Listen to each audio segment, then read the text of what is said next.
Today, my guest is OMENA. She's a natural-born clairvoyant, soul historian, spiritual counselor, coach, and medium.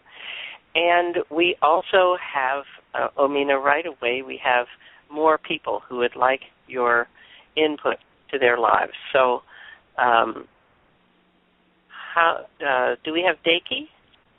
Is Daki there? I'm here. Can you hear me? Hi, can you hear me? Yes, I can hear you. Good. OMENA, I'm loving what you're saying here. It's very intriguing. Well, thank you. I thought that Irish brogue when you were talking earlier.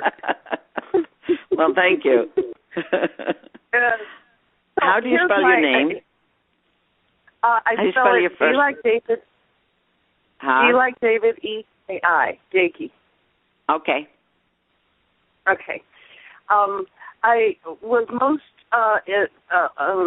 enlivened when you were speaking about the ego and the soul, and yes. I wondered, could you speak to that and a little bit more? I wanted to give you a chance to speak more about that, but also I'm curious for myself about the distinction between ego and soul for a couple of different angles. One is that I feel so much as if I live a daily life, and it's in the course of normal activities, which are about traversing the material world, where I feel real connected with spirit. And yet I'm interested to make sure my ego's not getting in the way when I work with other people. So that distinction is personal, but I'd love to hear more just about your view of the ego and soul in a human incarnation. Well, I think that for you personally, when you're working with other people, I think that you're probably over-eager in trying to validate them, and that creates to where your empathy turns then into the compassion, and then it's a little bit that you're trying to rescue them so they can feel better. Okay? Oh, yeah. I love everyone to feel very happy. Well, that's your ego demand, okay? Your ego is demanding that. And I'm going to say something now, and don't take it too hard. There's no dignity in that. What that is, it comes across as sympathy, and I want you to look up sympathy in the dictionary and see where it lies, because I can't say it over the air. But look it up. So what you want to do is the empathy, and it's honoring their journey and allowing them where you're supportive, but you're not rescuing them. So when you'll know your ego is in there when you're trying to get their approval for helping them. It's very subtle. You get much better at not doing that. You are getting much better at not doing that. Okay? Thank you. Thank and you. That's exactly, that'll definitely help. If you do therapy, that'll turn you from a good therapist into a great one. Oh, wonderful. Yeah. Wonderful.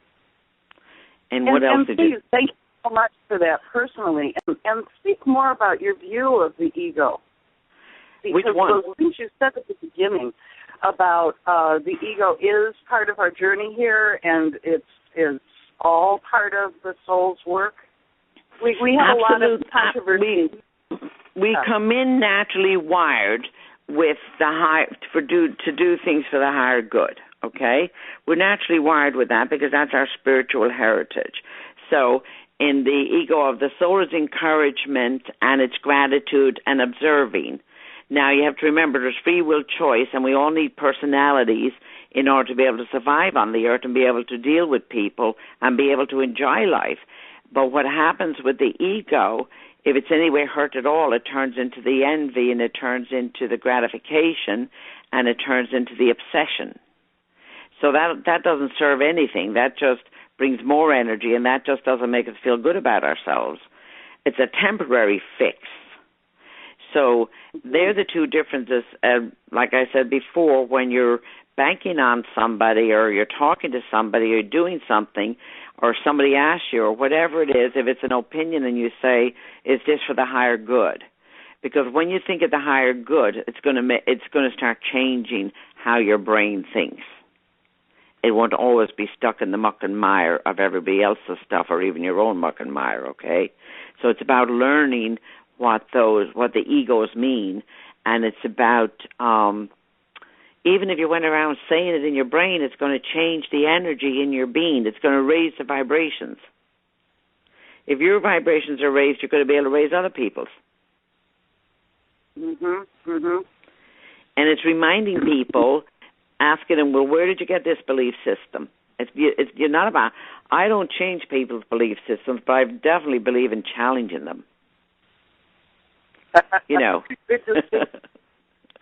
So, well, because I don't want to take anything away from them that they need for their journey, but I most certainly, there's nothing to stop me from giving my knowledge or educating them. When I worked with addicts, and I would tell them, I'm not going to have you give up the drugs. Be the best drug user you want to be.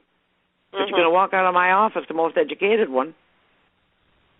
And you can't blame anybody else, you know. That's an interesting thing to do. Most therapists don't have the guts to do that, but that's the most powerful thing you can do, isn't it? Absolutely. It's the most powerful. You know why?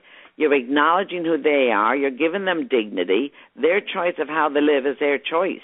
It's not my job to judge them. My job is educate you, understand you, give you some empathy, send you on the way, raise your consciousness. That's my job. And, of course, they kept coming back. Because I don't do sympathy.